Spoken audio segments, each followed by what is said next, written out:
what we're really wanting you to begin to feel as hands-on deliberate creators is how to ask and how far to go in the asking before you start working on the allowing, and then how far to go in the allowing before you start working on the asking. In other words, is this constant balance between getting clear about what you want and then letting it be, getting clear about what you want and then letting it be, getting clear about what you want and then letting it be. Nothing will ever stand still, and nothing will ever be complete. And so until you get comfortable with that dance, you're not going to be happy in your body. You're not going to be happy in this time-space reality. You're not going to be happy wanting things that haven't happened yet. And you're not going to feel comfortable in just sitting back and letting God do what you think you should do. In other words, you are creators. You like to create. You like to get your hands in the clay. You like to be active in molding your life experience. But sometimes you ask without letting it in, and then you get frustrated. You ask and you don't believe. You need and then you don't expect. And when you do that, you'll feel horrible to ask for something and summon that powerful source energy through you, and then to hold thoughts that contradict it puts you in a very uncomfortable place. And then you say, oh, it must not be appropriate for me to want, because when I stop wanting, as if you could, when I stop fanning the flames of this desire, I feel better. And we say, yes, the reason that you feel better when you stop fanning the flames of the desire that you don't believe is that you stop the sensation of resistance. And we want so much for you to come to realize that you've set up the resistance. You're the only one who can hinder you in any way. You can blame it on somebody else. You can blame it on the economy or the government. You can blame it on anything that you want to, but you are the keeper of your vibration.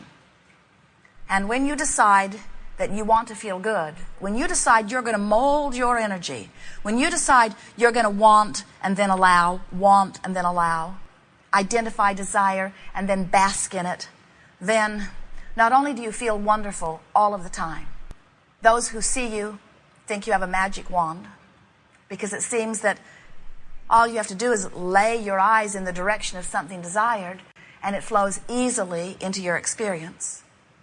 They see you passionate and loving. They see you kind and considerate. They see you appreciative and willing. They see you so secure within yourself that you never beat up on somebody else to make yourself feel better. They see you complete and whole. They see you feeling good. They see you full of you. It's so good to be full of you. When you're full of you, you're like the children who cannot get enough of whatever they're involved in. You're like the child who seems tireless, doesn't need to sleep, wants to play one more time. So what are we talking about here? Are we teaching the science of deliberate creation, which means think about what you want, or are we teaching the art of allowing, which means pet your cat and don't think about what you want? We're teaching whatever it takes for you to feel good. And for every one of you, it will be a different recipe in different moments. Because sometimes you want something so badly you can taste it. What's that tell you? You're full of resistance. You want it so much it hurts. You say, I want that so bad it hurts. And we say, it's going to be a while on this one. So get used to the pain. Or you say, thinking about that just makes me happy. And we say, then it's on its way, if not already here. When you say, I've wanted this for so long, I can't remember not wanting this. We say, it's going to be a while. When you say, that's a good idea, bam, manifestation. When you say, wouldn't it be nice if, bam, it's right there. When you say, you know what I really like about that? There it is, again and again. When you say, you know what I really don't like about that? There it is, again and again. In other words, you are the focuser. You get to point your attention in the direction of anything that you choose. And then you got to line up with it. That's all. So, if you're looking at something tragic and you feel horrible while you're looking at it, guess what? You're lined up. When you look at something not wanted, like cancer, and you feel horrible as you're looking at it, you're lined up with it. But an easier way to hear that is, when you feel bad, you're not lined up with what you do want. In other words, we don't want you to begin to think that there is this source of good and this source of bad. And when you feel good, you're in alignment with the source of good. And when you feel bad, you're in alignment with the source of bad. Although it plays out exactly that way. What we would rather you understand is that there is a stream of well-being. And the better you feel, the more in alignment with it you are. And when you don't feel good, you are somehow doing that thing you do, which is keeping you from being a vibrational match to the well-being that is natural to you, that really is you. So why are you here? It seems like it should have been more. It seems like there should be more to it. It should be more complicated. After all, I've devoted thousands of lifetimes to this understanding. I'm on the leading edge of thought. I paid $150 to get here. Shouldn't there be more to this? And we say, oh, there's a lot more, but it all falls under the category of joy. It's all for joy. It's all for your exhilarating life experience. It's all for our joy. All of this exists so that you can continue to expand in joy. Did we say all of this exists so that you can joyfully expand? Well, the expansion is inevitable. But if joy is your goal, it certainly is ours. Then, and only then, are we able to stay in balance. If you get growth out there as your goal, then you lose your barometer. You lose your sense of where you are in your balance of desire and allowing. Joy has to be the only thing that matters to you, or you'll lose that balance. And oh, heaven help you, and Abraham too, if you ever make growth your goal. Because when growth is your goal, you work so hard, you lose your connection, and then you set up a wall of resistance, and then you ask harder and harder, you work longer and longer, you feel worse and worse, your desires stay further and further away, you walk forward and so do they, you walk forward and so do they, an elusive dream it seems. But when you make joy your dominant quest, then you can feel, time for me to put more emphasis on the specifics of what I want. Time for me to put less emphasis on the specifics of what I want. And time for me to relax and bask in things already accomplished and things already appreciated. Oh, things are slowing down a little bit for me. Now, what do I want?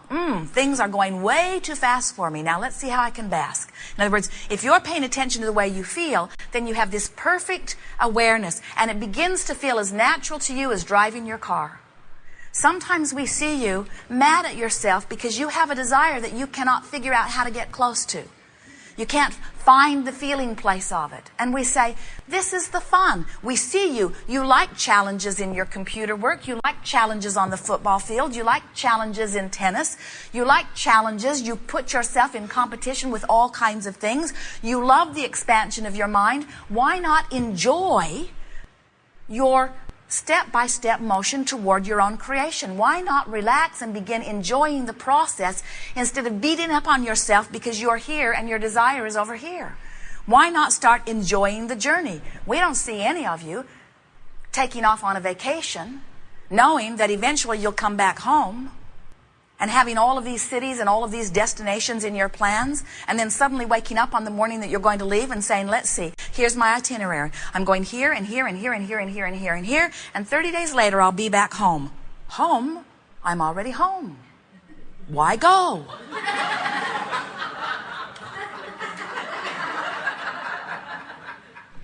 I could save a lot of time and trouble and money. This goal is complete. Check it off my list.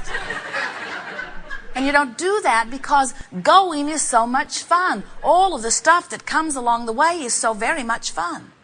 And so that's the way each of your desires is to feel to you. That's what you planned. You didn't say, I'll go forth and instantly manifest. You said, I'll go forth and I'll get an idea and I'll line up with it, and all that is will assist, and I'll see progress which will give me greater clarity. And as that greater clarity comes and I stand in that partially manifested stage, I'll have other ideas, because everything about me and everything about my desire will have shifted a little bit, and I'll add clarity to what I want. Jerry and Esther have builders that have been building with them since 1994. And it's a small crew. They're on their 5th or 6th building now.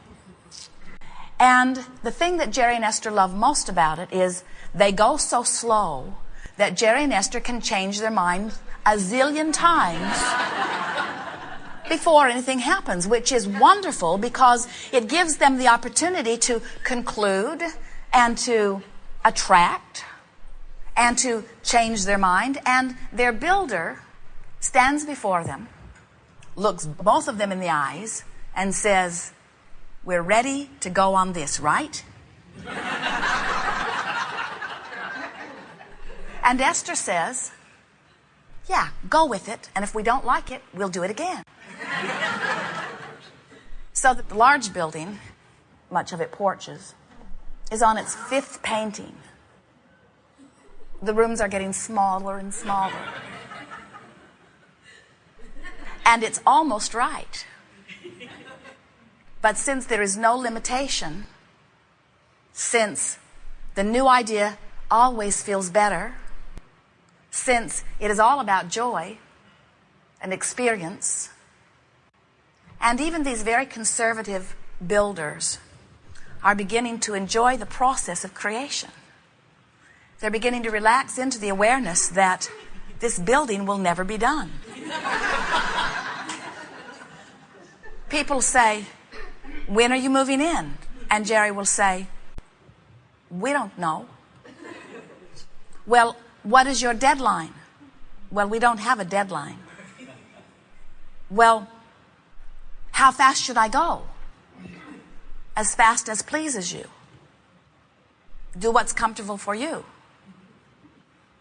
They're having quite an adjustment. They're used to being driven by deadlines and demands. They're used to being motivated rather than inspired. But they are relaxing into the awareness of how much fun it can be to take your time and allow inspiration to lead. And that's what we wish for all of you.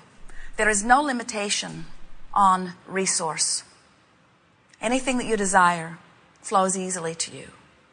It is your work to identify, then relax and allow, over and over and over and over again. You'll never stop asking. You'll never stop allowing. So negative emotion will never be a thing of the past. Negative emotion will always be a subtle reminder of where you are in that balance. You can diminish your negative emotion from agony to awareness. You can diminish your negative emotion from depression to a nudging, an indicator. You can get so good at listening to who you are that your life will unfold so seamlessly that anyone watching you would really believe that you have an advantage that they've never seen before. When in reality, everyone is born with this advantage. You are vibrational beings, we all are. And when you are aware of your vibration, then you are in control of your experience. Every thought that has ever been thought could potentially be thought by you. You're like a receiving mechanism that when you set your tuner to the station, you're going to hear what's playing. Whatever you are focused upon is the way you set your tuner.